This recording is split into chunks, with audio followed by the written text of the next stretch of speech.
Long, long ago, in a beautiful land called Poland, people dreamed of something important. They dreamed of a country that was fair, strong, and kind to everyone.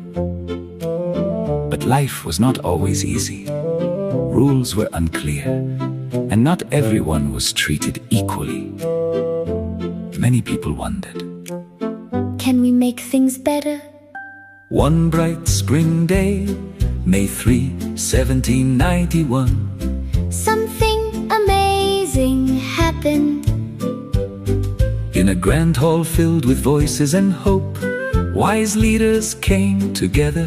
They worked for many days and nights, thinking, writing, and planning. At last, they created something very special. A constitution. It was like a big promise, a promise that the country would be ruled fairly, a promise that people would be heard, a promise that everyone mattered. When the news spread, people filled the streets. They smiled, they cheered.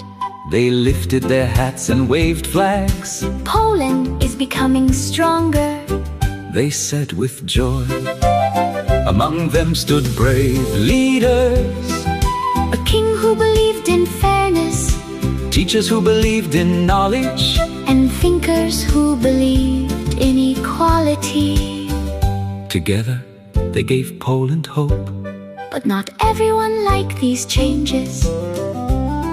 Soon after, powerful neighbors became afraid of this new idea. They did not want Poland to grow stronger. And so, a difficult time began. Even though the Constitution did not last long, something important remained. the spirit of courage, the dream of unity, the belief that fairness matters. Years passed, Generations grew, but people never forgot that brave day. and today, every year on May 3, Poland remembers. because some ideas are so powerful, They never disappear. they live on in hearts In stories, and in hope. and if you listen closely, You can still hear the echo of that day, a whisper saying, be brave, be fair. build a better